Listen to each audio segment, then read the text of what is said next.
और आज नंद बाबा बड़े आह्लादित हैं, बड़े प्रसन्न हैं। नंद बाबा ने प्रसन्न होकर के आहूय विप्रान वेद ज्ञान ब्राह्मणों को आह्वान किया, ब्राह्मणों को बुलाया। और कैसे ब्राह्मणों को बुलाया? यहां लिखा है पुराण में कि वेद ज्ञान, जिनको वेदों का ज्ञान है, जो शास्त्रों के ज्ञाता हैं, जो संध्या उपासना करने वाले ब्राह्मण हैं, ऐसे ब्राह्मणों को आज नंद बाबा ने बुलाया। और ब्राह्मणों ने आकर के स्वस्ति वाचन किया। वाचयित्वा स्वस्तयनम जात कर्मात्मजस्य वै कारयामास विधिवत् पितृदेवार्चनम तथा। स्वस्ति वाचन किया और पितरों का अर्चन नंद बाबा ने आज ब्राह्मणों के द्वारा करवाया। अपने पूर्वजों की कृपा प्राप्त करने के लिए, पूर्वजों की कृपा से ही वंश वृद्धि हुई है। आज 80 वर्ष की उम्र में हमारे यहाँ लाला का जन्म हुआ है, तो इस प्रसन्नता में अपने पितरों का विधिवत पूजन करवाया। तत्पश्चात देवताओं का अर्चन कराया। धेनुनाम नियुते विप्रान विप्रेभ्य समलंकृते तिलाद्रिन सप्तरत्नोघ शातकुंभांबराव्रता। तो यहाँ लिखा है धेनु नाम नियुते प्रादात। नियुत कहते हैं संस्कृत में 2 लाख को, 2 लाख माने नियुत। तो नंद बाबा ने 2 लाख गौ माताएं आज ब्रजवास ब्राह्मणों को दान में दी। और 2 लाख गाय ऐसे ही दान में नहीं दी। यहाँ लिखा है कि प्रत्येक गौ माता के सींगों को स्वर्ण से मंडवाया, खुरों को चांदी से मंडवाया और बढ़िया रेशमी वस्त्र गौ माता की पीठ पर बिछाया। और तत्पश्चात ब्राह्मणों को गौ माता के पूरे जीवन में जितना खर्चा होगा, उस खर्चे की सारी व्यवस्था के साथ गौ माता ब्राह्मणों को दान में दी है। और 7 तिल के पहाड़ बना करके ब्राह्मणों को दान में दिए। गेहूं के पहाड़, चावलों के पहाड़, दालों के पहाड़, खूब मारा धान्य दान नंद बाबा ने किया। सभी ब्रजवासी आज खूब उत्सव मना रहे हैं। भगवान रात्रि के 12 बजे आज जन्म लेकर के आए हैं। लिखा है तिनहि सोहाई न अवध बदावा, तिनहि सोहाई न अवध बदावा, तिनहि सोहाई न अवध बदावा, तिनहि सोहाई न अवध बदावा। चोरहि चंदहि रात न भावा, चोरहि चंदहि रात न भावा, चोरहि चंदहि रात न भावा, चोरहि चंदहि रात न भावा। आज रात्रि के 12 बजे भगवान जन्म लेकर के आए हैं। संत कहते हैं कि चोरों को उजाला पसंद नहीं होता, चोर अंधेरे में ही आते हैं। और भगवान श्री कृष्ण तो माखन चोर हैं, चोरों के सरदार हैं। इसलिए भगवान रात्रि के अंधेरे में 12 बजे आए। ब्रज में संत भगवान को चोर चोर कह करके वंदना करते हैं, स्तुति गाते हैं। ब्रजे वसंतम नवनीत चोरम व्रजांगनानां चतुकूल चोरम अनेक जन्मार्जित पाप चोरम चोराग्रगण्यं पुरुषं नमामि, चोराग्रगण्यं पुरुषं नमामि। ब्रज मंडल में जब तक भगवान रहे, गोपियों का माखन चुराते रहे। गोपियों का भगवान ने सुंदर सुंदर लीला करके भगवान ने गोपियों का मन चुराया। चदुकुल चोरम, गोपियों के वस्त्रों को चुराए शिक्षा देने के लिए। और हमारे जो अनेक जन्मों के अर्जित पाप हैं, अनेक जन्मों के अर्जित पापों को भी भगवान कृष्ण ही चुराते हैं। इसलिए ऐसे चोरों में अग्रगण्य भगवान श्री कृष्ण को हम सभी प्रणाम करते हैं, बार बार वंदन करते हैं। आज नंद बाबा खूब लुटा रहे हैं और ब्रजवासी लूटते जा रहे हैं। और ब्रजवासी महाराज इतना लूट रहे हैं कि अपने वस्त्रों की पोटे बना बना करके सामग्री भर भर के और अपने सिर पर रख के ब्रज की गलियों से गुजर रहे हैं। जब ब्रज की गलियों से गुजर रहे हैं तो उनकी पोटलियों से कहीं सोने के सिक्के, कहीं चांदी के सिक्के, कहीं हीरे पन्ने बिखर बिखर करके और पूरी ब्रज की जो धूल है उस धूल को ढक दिए हैं। ऐसा प्रतीत हो रहा है जैसे साक्षात भगवती लक्ष्मी आज संपूर्ण ब्रज मंडल में नृत्य कर रही है। लक्ष्मी जी ही आज ब्रज मंडल में पधारी है और पधारेगी क्यों नहीं। साक्षात भगवान नारायण का आज जन्म हुआ है, साक्षात भगवान ही तो आज नंद बाबा के यहाँ पधारे हैं। लक्ष्मी जी की भी खूब कृपा बरस रही है। नंद बाबा उदार हृदय से लुटाते जा रहे हैं, उदार हृदय से लुटाते जा रहे हैं।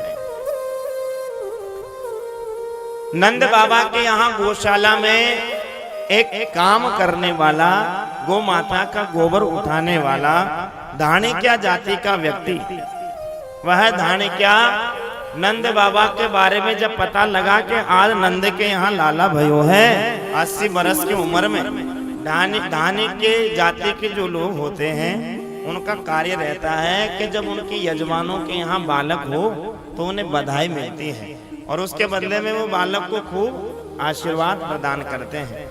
तो धाणिक्या पहुंचा नंद बाबा के पास और नंद बाबा के पास जाकर के धाणिक्या कहने लगा, मेरे मन आनंद भयो ब्रजराज आचन आयो, अपने अपने मन को मैं तो कह परिवार सुनायो। धाणिक्या नंद बाबा के यहाँ आया और नंद बाबा के पास आकर क्या कहने लगा, नंद बाबा आज जैसे ही मोको पतो चली कि आपके यहाँ लाला भयो है तो बधाई लेने के लिए मैं अपने घर से निकलियो। और जैसे घर से निकलियो तो महाराज मेरो बड़ो भैया आ गयो सामने और पूछ रहे कि कहाँ जा रहे हो। हमने कहीं नंद बाबा के लाला भयो है बधाई लेने जा रहे हैं। तो मेरे भैया ने कही कि हमारे लिए भी लेकर के आइयो। नंद बाबा ने कहा क्या मांगा है आपके भैया ने।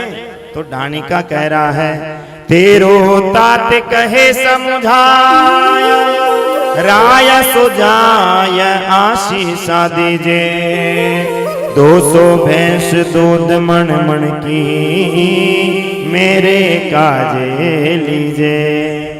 मेरे बड़े भैया ने 200 भैंस मांगी है बधाई में और 200 भैंस कैसी, मण मण दूध देने वाली ऐसी भैंस मांगी है मेरे भैया ने।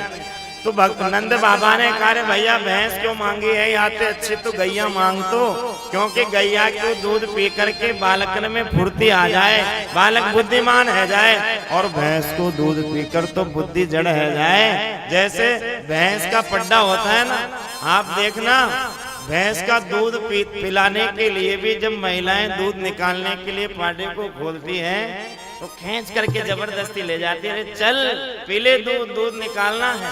लेकिन क्योंकि भैंस के दूध में आलस होता है और गौ माता का दूध पीने वाला बछड़ा आप देखना दूध पीते ही ऐसे नाचने लग जाता है महाराज, उछल उछल के कूदता है। क्यों?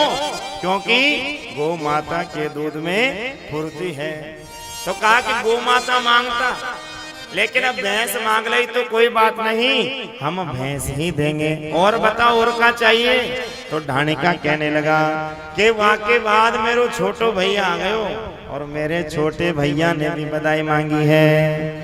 ता पाछे आछे समुझाय तिनके जेठे भैया, उनके काजे दीजो बाबा, सुबह साथ सो गैया। सुबह कहते हैं देसी को, देसी गाय और कितनी 700 गैया मांगी है मेरे भैया ने। नंद बाबा ने कहा 700 गैया दई और बता और क्या चाहिए। ढाणिका कहने लगा कि वाह के बाद मेरो बड़ो पुत्र आ गयो, और बड़े पुत्र ने भी बधाई मांगी है। मेरो बेटा बड़ो सुखदाई, तेसे ही तिनके साथी, वाके काजे दीजो बाबा, हिकमत मता तो हाथी। मेरे बड़े बेटा ने हाथी मांगियो है। नंद बाबा ने करे भैया हाथी को का करेगो तेरो बालक। तो ढाणे का कहने लगा कि मेरो पुत्र कह रहे हो कि जब नंद को लाला बड़ो है जाएगो तो वाकू हाथी के ऊपर बैठा कर पूरे गोकुल की सैर कराऊंगो, पूरे ब्रज की मैं घुमाऊंगो। नंद बाबा ने कहा कि हाथी भी दिए और बता और क्या चाहिए। ढाणे का कहने लगा वाह के बाद मेरो छोटो पुत्र आ गयो, और छोटे पुत्र ने का मांग्यो है। छोटो सुत चंचल अति मेरो, लाड चाव को जोड़ा, वाके काजे दीजो बाबा, 10 है राशि घोड़ा। 10 है राशि घोड़ा मांगे हैं मेरे छोटे पुत्र ने। नंद बाबा ने कहा कि घोड़ा भी दिए और बता और क्या चाहिए। मेरी बहू आई और घूंघट देकर के बहू ने भी बधाई मांगी है। बेटा बहू लाज तज मोसो, घूंघट मुंह दे बोली, नक सिक सो गहनो सब ले हो, बिहार से तेती चोली। बहू ने क्या मांगा? पैर के नाखून से लेकर के सिर की चोटी तक स्त्री के जितने भी गहने होते हैं वो सारे गहने सोने के बनवा करके हमारी लिए लाना बधाई में। नंद बाबा ने कारे धाने के तेरी बहू थोड़ी है भैया, हमारी भी तो बहू है। सारे गहने दिए और बता और क्या चाहिए। आज उदार हृदय से नंद बाबा लुटा रहे हैं। हमारे जैसा आपके जैसा कोई होता तो कहता भाई बस कर, हद हो गई, कितना मांगेगा, 5-7 करोड़ का माल तो मांग लिया और कितना मांगेगा। लेकिन नंद बाबा तो उदार हृदय से गाय भैंस हाथी घोड़े सब देते जा रहे हैं। इसीलिए तो ये पद बना, हाथी दीनी घोड़ा दीनी और दीनी पालकी, और नंद के आनंद भयो जय कन्हैया लाल की। क्योंकि आज नंद बाबा सब लुटा रहे हैं। गाने कहने कहा वाके पाछे मेरी एक पुत्री भी है। पुत्री आकर ठाड़ी है गई मेरे सामने और कहने लगी पिताजी कहाँ जा रहे हो। हमने कही नंद बाबा के यहाँ जा रहे हैं, लाला भयो है बधाई लेने। तो मेरी पुत्री कहने लगी बेटी एक लाडली मेरी, चलत आई भय ठाडी, सहित कहार पालकी ले हो, सोजो घर यो गाड़ी। 4 कहारों सहित पालकी मांगी है मेरी पुत्री ने। नंद बाबा ने कहा भैया पालकी को क्या करेगी तेरी पुत्री। तो ढाणे का कहने लगा कि मेरी पुत्री कह रही कि मैं भी नंद के लाला का दर्शन करने जाऊंगी, लेकिन पैदल नहीं जाऊंगी, पालकी में बैठ कर के जाऊंगी। और वहां के बाद मेरी बूढ़ी मैया आ गई और बूढ़ी मैया ने आकर के मोते पूछी कहाँ जा रहे हो। मैंने सारो समाचार दियो नंद बाबा के यहाँ लाला भयो है, बधाई लेने जा रहे हूँ। तो मेरी माँ ने भी बधाई मांगी है। कहाँ मांगी है? तो ढाणे का कहने लगा माता कयो दही धर आगे, सुन बेटा मेरी सीख, ऐसो दान मांगियो नंद सो, हम बहुरी न मांगे भीख। माँ ने आकर के कहा कि आज 80 बरस की उम्र में लाला भयो है नंद बाबा के। लाला आज ऐसी भीख मांगियो, ऐसी भिक्षा मांगियो, ऐसो दान मांगियो कि कभी काउते भीख मांगने की आवश्यकता ही नहीं पड़े, कभी किसी के सामने हाथ फैलाना ही नहीं पड़े। ऐसा मांगना नंद बाबा बड़े प्रसन्न हुए। नंद बाबा उदार हृदय से महाराज आज ढाणे के ऊपर कृपा कर रहे हैं। इतने में मैया यशोदा निकल के आई अपने महल से। मैया यशोदा ने कहा, चोरे लाला, अरे ढाणे के तूने अपने भाईन के लिए मांग लियो, पुत्रन के लिए मांग लियो, बहू के लिए, पुत्री के लिए, माँ के लिए, सबके लिए बधाई मांगी, लेकिन भैया इतना लंबो चौड़ो परिवार तुम्हारो है तो तुम्हारी पत्नी भी तो हैगी, तुम्हारी पत्नी ने कहा मांग्यो है। तब ढाणे का कहने लगा, तब बोली मेरी घरवाली, नीके नीके जइयो, थोड़ो दे बहुत कर मानो, पर लाज बचा घर आइयो। मेरी पत्नी ने आकर के कहा, अरे नंद बाबा के मैया यशोदा के लाला भयो है, कोई लॉटरी नहीं लगी जो इतना इतना माल मांग रहे हो। अरे भैया नंद बाबा प्रसन्न होकर जो भी दे दे, थोड़ा दे चाहे ज्यादा दे, लेकिन प्रसन्न होकर के तुम लेकर के आ जाना। ये बात सुनकर के नंद बाबा मैया यशोदा के नेत्र सजल हुए और नंद बाबा मन ही मन बड़े प्रसन्न हुए। और नंद बाबा ढाणे कैसे कहने लगे, यह सुन हंसे नंद ढाणी के, अरे तेने अलप मनोरथ कीने, अरे जो कुछ दियो कयो कहूं सो, दोनों दोनों दीने। अपने मुनीम को बुलाया नंद बाबा ने और कहा कि ढाणे के ने जो भी कहा है और जो भी सुना है वो ढाणे के को दूना दूना करके, दुगना दुगना करके प्रदान किया जाए। आज नंद बाबा का ऐसा उदार हृदय, ऐसा उदार मन देख करके ढाणे का बड़ा प्रसन्न हुआ।